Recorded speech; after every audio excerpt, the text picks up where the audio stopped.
Hello दोस्तों, आज मैं आपके सामने एक सीरीज शुरू करना चाह रहा हूं जिसके द्वारा मैं आपको ये बताऊंगा कि कभी कभी हम पर अगर आयुर्वेद का इलाज असर नहीं करता तो वो क्यों नहीं करता।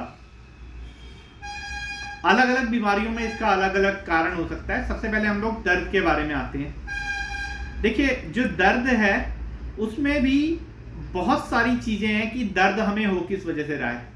हो सकता है हमारी किस शरीर की किसी कमजोरी की वजह से हो सकता है हमारी यूरिक एसिड के हमारे बढ़ने की वजह से हो सकता है कि वो दर्द किसी चोट के लगने से हो।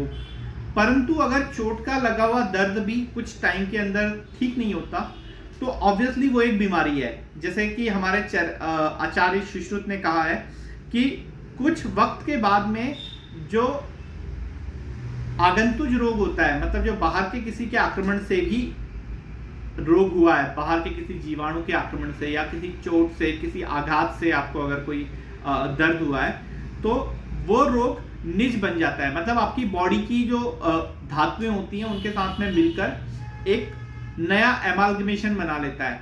फॉर एग्जाम्पल, अगर बाई चांस कोई बाहर से आकर किसी दूसरे देश में कब्जा करता है तो कुछ दिनों के लिए तो वो एक आक्रांता की तरह होता है, लेकिन थोड़े दिनों बाद में वो उसी जो जनसंख्या होती है उसमें घुल मिल जाता है। तो अब वो अच्छा है या गंदा है वो हमारी खुद की रिस्पॉन्सिबिलिटी है। वो पूरी की पूरी सोसाइटी का एक हिस्सा बन चुका है।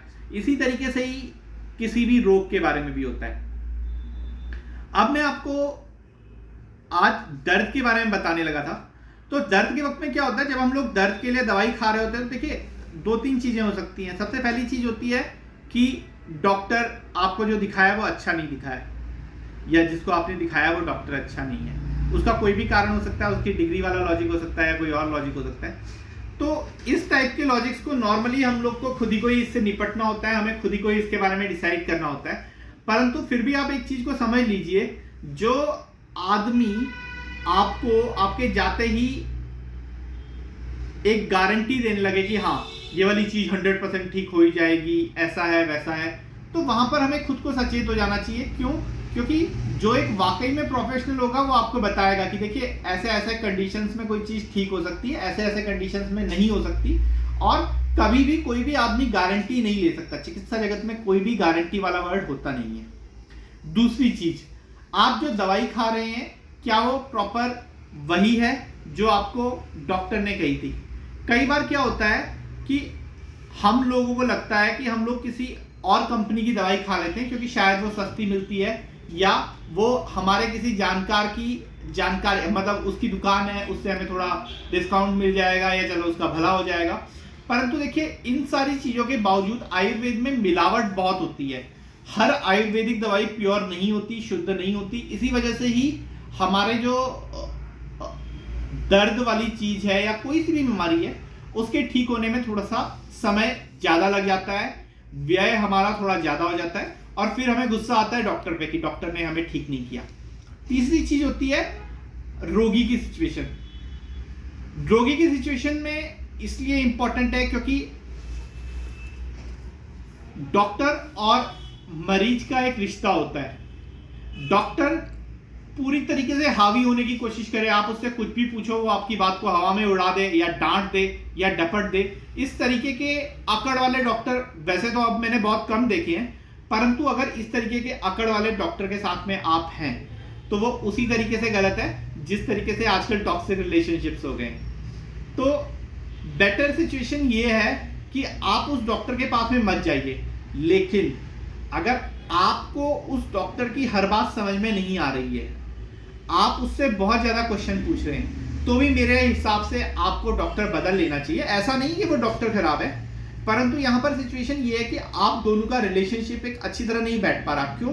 क्योंकि चिकित्सा एक ऐसा फील्ड है जहां पर मरीज क्वेश्चन तो पूछ सकता है, ऑब्वियसली उसका हक भी है और उसको पूछना भी चाहिए, परंतु अगर उसके क्वेश्चन ज्यादा इंटेंस हो रहे हैं, उसके क्वेश्चन बहुत लंबे चौड़े खींच रहे हैं, आपको 1.5 घंटे तक का डॉक्टर की बात ही नहीं समझ में आ रही, तो इसका मतलब यह है कि डॉक्टर का आपके पैसिव माइंड में जो प्रभाव पड़ा है वो थोड़ा सा गलत पड़ गया है। और जब वो प्रभाव गलत पड़ गया है आपके पैसिव माइंड में, तो उसका असर आपके इलाज पे अवश्य पड़ेगा। क्योंकि चिकित्सा एक ऐसा जहाज है जिसका कप्तान हमेशा डॉक्टर ही होता है, और अगर आप लोग को उसकी कप्तानी पे यकीन नहीं है तो उसके बोले हुए निर्देशों को आप पूरी तरह फॉलो नहीं कर पाएंगे, और आप उसके निर्देशों को पूरी तरह फॉलो नहीं कर पाएंगे, अपना शरीर बर्बाद करेंगे, अपना समय बर्बाद करेंगे। बेहतर है आप किसी अच्छे डॉक्टर को ढूंढ लीजिए। इन 3-4 पॉइंट्स के अलावा मैंने जैसे आपको ये तो देखिए, ये एक ऐसे पॉइंट है जो हर चीज में हम, हर बीमारी में हम लोग सेम मान सकते हैं ना। हर बीमारी में आपको डॉक्टर की बात माननी पड़ेगी, हर बीमारी में डॉक्टर आपका थोड़ा इंटेलिजेंट होना चाहिए, हर बीमारी में आपकी जो दवाई है वो एक अच्छी कंपनी की ली हुई होनी चाहिए।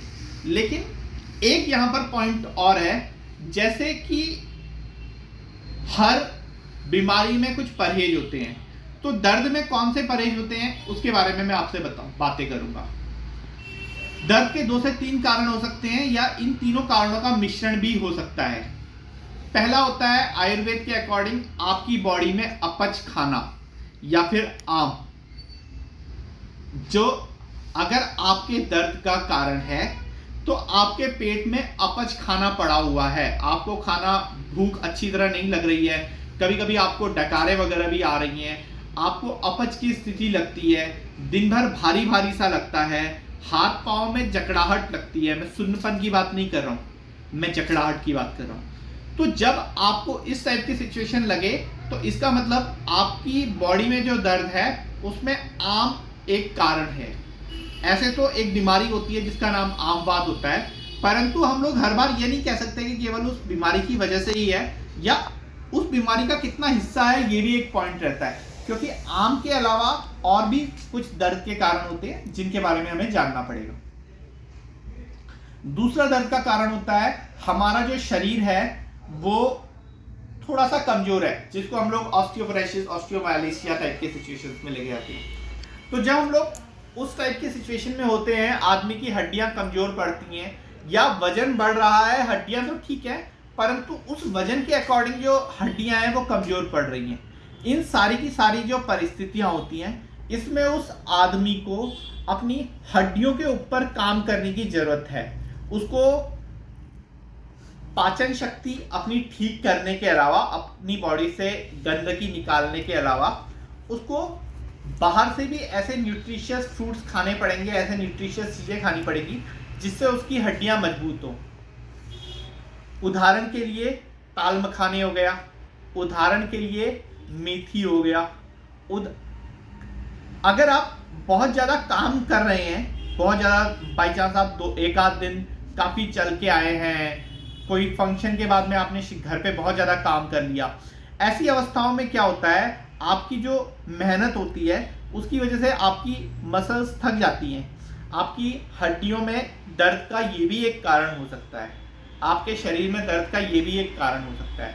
तो आप सब जानते हैं इस टाइप की सिचुएशंस में हम थोड़ा सा रिलैक्स कर लें, थोड़ा सा सो लें, तो ये वाली चीज़ें जो होती हैं वो अपने आप में थोड़ा सा गायब हो जाती हैं। और अगर नहीं हो रही हो तो उसके बाद में हमें थोड़ा सा अपने खाने पीने पे थोड़ा और ध्यान देना होता है, तो ये वाली चीज़ें जो होती है वो ठीक होती है।